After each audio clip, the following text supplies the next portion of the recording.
सामने देख रहे हैं इसको कहते हैं लैंडर और इसको कहते हैं रोवर। इसको बताने के लिए सबसे पहले आपको जानना पड़ेगा कि एक स्पेस मिशन क्या होते हैं और रॉकेट क्या होता है। स्पेस मिशन जानता है कोई? क्या होता है स्पेस मिशन?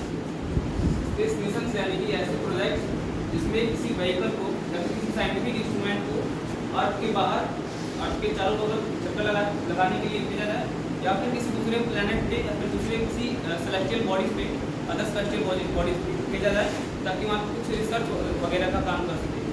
तो जैसे तुमको पता ही है चंद्रयान प्रथम, चंद्रयान द्वितीय, तुमको जानते हैं।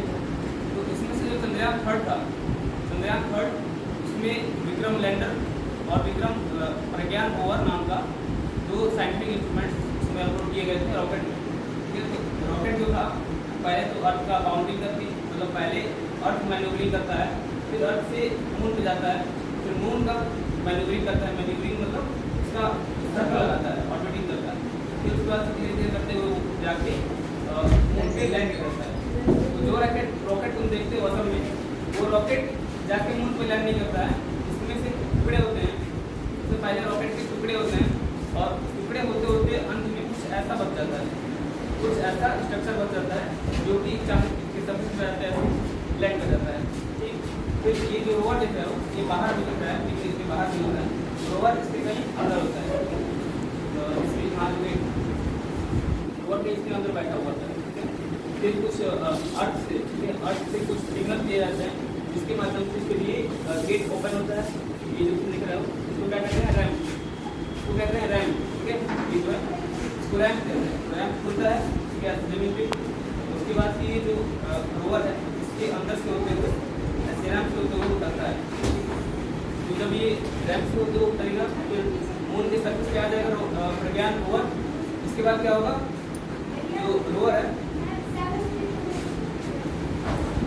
इसके बाद जो रोवर है वो मून के सरफेस पे या फिर जिस भी सेलेस्टियल बॉडीज के सरफेस पे भेजा गया है उस सरफेस पे वो अपना सर्कलिंग करेगा, यानी कि अपना जो है अपने प्लेस चेंज करेगा, पोजीशन चेंज करेगा और फिर अलग अलग जगह जाके अपने कुछ एक्सपेरिमेंट्स कंडक्ट करेगा जिस एक्सपेरिमेंट के लिए उसको बनाया गया है। ठीक है, अब ये एक्सपेरिमेंट कैसे होते हैं?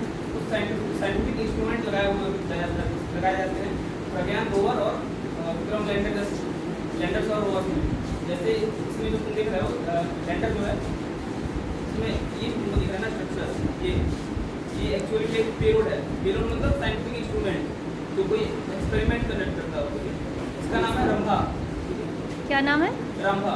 रंभा स्पेशल चंद्रयान में या वैसे भी नाम? चंद्रयान ठीक है, ये क्या काम करता है? जो मून का सरफेस है, ठीक है, उसमें कुछ आयंस पाए जाते हैं। ठीक है, आगे तुमको पता चलेगा आयंस क्या होते हैं। तो अभी सिंपल इतना समझ लो, जो तुम मैटर देखते हो हमारे आसपास, ठीक है, जब इसी को हीट किया जाता है एक टेम्परेचर, डेफिनेट टेम्परेचर पे, तो एटम्स जो होते हैं, मतलब जितने भी आसपास ये दिख रहे हैं छोटे पार्टिकल्स होते हैं एटम्स, और एटम्स जो होते हैं वो टूट जाते हैं। ठीक है, टूट जाते हैं चार्ज पार्टिकल्स में और आयंस में। ठीक है, वो आयंस जो होते हैं मून के एटमॉस्फेयर में प्रेजेंट होते हैं। मून का एटमॉस्फेयर नहीं है, मतलब उसमें मून के सरफेस में प्रेजेंट होते हैं। ठीक है, उस आयंस को मेजर करना इसका काम है, रंभा का। ठीक है, इसके बाद दूसरा पेलोड आता है ये वाला। दूसरा पेलोड ये है, इसका नाम है चेस्ट। ठीक है, इसका क्या नाम है? Chest. Chest. Chest CHASTE। Chest क्या काम करता है? जो चांद का सरफेस है, ठीक है, और उसका जो सरफेस में जो टेम्परेचर कंडक्टिविटी होती है, मतलब कितना डाउन जाने, ठीक है, मून के सरफेस में कितना डाउन जाने पे कितना टेम्परेचर का गिरावट हो रहा है, तो कितना चेंज हो रहा है, उसको मेजर करता है ये ठीक है। इससे एक्सपेरिमेंट जो भी हुआ उससे पता चला कि अगर हम लोग 8 सेंटीमीटर की गहराई तक जाते हैं चांद के सरफेस में, चांद की मिट्टी में अगर 8 सेंटीमीटर तक गहराई जाता है तो जो टेम्परेचर होता है उसका चेंज करीब 70 से 80 डिग्री सेल्सियस तक का हो जाता है। अप्रॉक्सीमेटली 70 से 80 डिग्री तक का सेल्सियस का चेंज सिर्फ 7 से 8 सेंटीमीटर के मोटाई में होता है। इसकी मिट्टी में सॉइल का जो मून का जो सॉइल लेयर कम होता है या ज़्यादा होता है? 70 से 80 कम होता जाता है, ठंडक बढ़ रही है। ये रंभा हो गया, ये चेस्ट हो गया, और साथ में एक लेजर लगा हुआ होता है, एक इंस्ट्रूमेंट है जो धरती से, मतलब अर्थ से, और जो मून पे हम लोग सिग्नल्स भेजते हैं उसको ट्रांसमिट करने में हेल्प करता है। इसका नाम है रेट्रो रिफ्लेक्टर लेजर अरे, LRA इसका फुल फॉर्म है।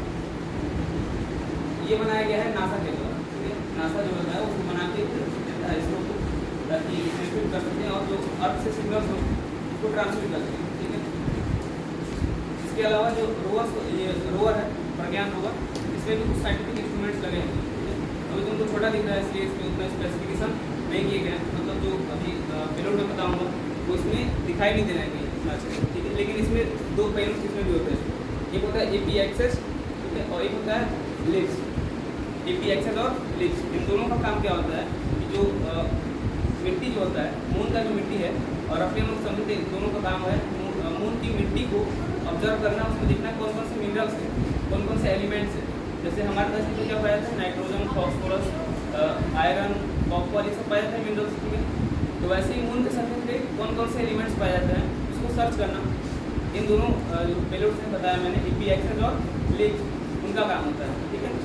तो अभी जितने भी मैंने पेलोड्स बताया, इनका ओवरऑल अगर हम लोग रोल देखें क्या रोल होता है, दूसरे जगह जाना, तो वहाँ पे साइंटिफिक एक्सप्लोरेशन करना, मतलब कौन से एलिमेंट्स पाए जाते हैं, या फिर टेम्परेचर के बारे में, या फिर हो सके सिग्नल्स ट्रांसमिट करना, ठीक है। ये अलग अलग काम होते हैं।